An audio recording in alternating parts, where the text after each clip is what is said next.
तो दोस्तों नमस्कार, आप सभी का स्वागत है मेरे चैनल पाटिल इलेक्ट्रिकल मुंबई में। तो दोस्तों आज कुछ टेक्निकल नॉलेज लेके मैं आपके सामने आया हूं। तो मैं आपको एक ऐसा नॉलेज देने वाला हूं जिससे आपके बहुत सारे पैसे जो घर के घर पे बच सकते हैं। आपको किसी भी टेक्नीशियन को बुलाने की जरूरत नहीं है, आप खुद घर के घर पे ये सब प्रॉब्लम जो सॉल्व कर सकते हो। तो देख सकते हो ऐसी वॉशिंग मशीन आपके घर पे होगी, तो ये जो वीडियो है ये सिर्फ आप ही के लिए है। तो इस तरह की अगर आपके घर पे वॉशिंग मशीन होगी तो इसके अंदर कभी कभी जो है यहाँ से प्रेशर का इशू आता है, प्रेशर जो है वहाँ पर कम आता है। तो वही प्रेशर हम 3 स्टेप में किस तरह से बढ़ाएंगे, पूरी तरीके से प्रेशर इसका किस तरह से बढ़ाएंगे, वही इस वीडियो में मैं आपको दिखाने वाला हूँ। तो पूरा वीडियो देखिए, ये टेक्निकल नॉलेज आपको लो, आपके बहुत सारे पैसे बच सकते हो। तो चलिए तो फिर वीडियो को ज्यादा लंबा नहीं करता, आपको दिखा देता हूँ कि मैंने इस वॉशिंग मशीन का 3 स्टेप में किस तरह से प्रेशर बढ़ाया है। तो चलिए तो फिर देखते हैं। हमारे सामने एक LG का फुल्ली ऑटोमेटिक वॉशिंग मशीन है, जिसके अंदर कस्टमर का ऐसा कहना था कि इसमें जो है पानी का प्रेशर बहुत ही कम आ रहा है।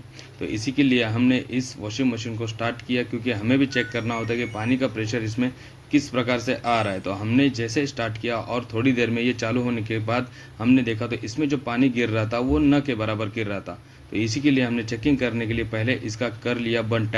टैप बंद करके इसमें लगा होता है एक इनलेट वॉल, और इस इनलेट वॉल के अंदर होता है एक फ़िल्टर जो कि इसके अंदर पानी का सप्लाई करता है। तो उसके अंदर पूरा कचरा जो है अटक जाता है, कचरा ये अंदर जाने नहीं देता। तो हमने उसे बाहर निकाल के देखा तो ये जो रहता है ये थोड़ा ब्लू में वाइट में कलर में होता है। तो इसका कलर पूरी तरीके से यहाँ पर हो गया था येलो होने के कारण इसके ऊपर पूरा कचरा जमा हुआ था। तो देख सकते हैं अब इस तरह का इसमें कचरा था। तो हमने एक नल के साथ नीचे इसे अच्छे तरीके से धो लिया। धोने के बाद आप देख सकते हो ये किस तरह से वाइट हो चुका है, और इसी फिल्टर को फिर से उसी इनलेट वाल में हमने लगा दिया। उसके बाद हमने सोचा कि पहले हम नल का भी प्रेशर चेक कर ले।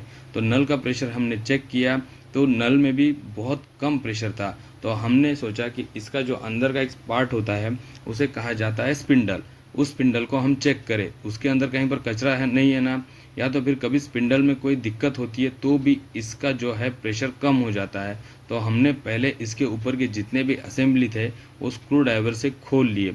खोलने के बाद उसका लगा हुआ था एक नॉब भी खोल लिया। नॉब के नीचे होती है एक रिंग के अंदर लगा हुआ था स्पिंडल। इस स्पिंडल को निकाला, स्पिंडल को निकाल के हमने चेक किया तो इसके अंदर जो है एक लगा हुआ होता है वाइसर। तो उस वाइसर का जो है सिलिकॉन का पार्ट था वो पूरी तरीके से घस गया था, और वो घस के जो है बार बार जहाँ से पानी फ्लो होता है वहाँ पर अटक रहा था। तो हमने डिसीजन लिया कि हम यहाँ पर लगाएंगे नया स्पिंडल और उसके बाद चेक करेंगे इसका फ्लो। तो हमने यहाँ पर नया स्पिंडल यहाँ पर इंस्टॉल कर लिया। इंस्टॉल करने के बाद जिस तरह से इसका जूना वाला स्पिंडल हमने जिस तरह से निकाला था उसी तरह से हमने इसका नया स्पिंडल भी अच्छे तरीके से इसके अंदर इंस्टॉल कर दिया।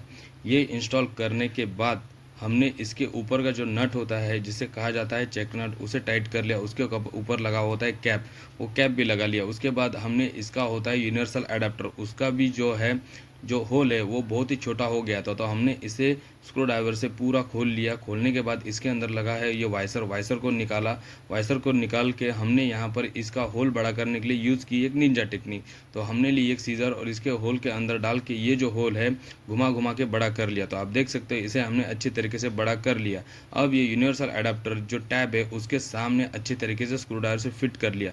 फिट करने के बाद चेक किया कि इसका जो है पानी कहीं पर लीकेज तो नहीं हो रहा है। उस लीकेज को चेक करने के बाद इसके आगे ये नॉब के आगे यहाँ पर हमने लगा लिया इसका जो वाटर फ्लो होता है वो पाइप अच्छी तरीके से यहाँ पर लगा लिया।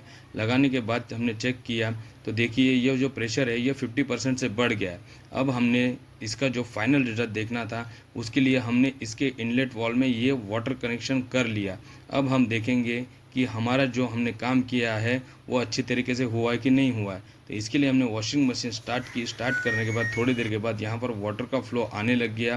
तो पहले कम था, आप देख सकते हो यहाँ पर कम था, फिर यहाँ पर जो है अच्छी तरीके से ये प्रेशर बढ़ गया है और हमारा जो काम है वो ओके हो गया है और बहुत ही बढ़िया तरीके से यहाँ पर फ्लो आ रहा है। आई होप कि दोस्तों मेरा ये पूरा वीडियो आपने देखा होगा। अगर इसी तरह की टेक्निकल जानकारी अगर आपको लेनी है और इसी तरह का टेक्निकल नॉलेज लेना है तो मेरे चैनल को सपोर्ट करो।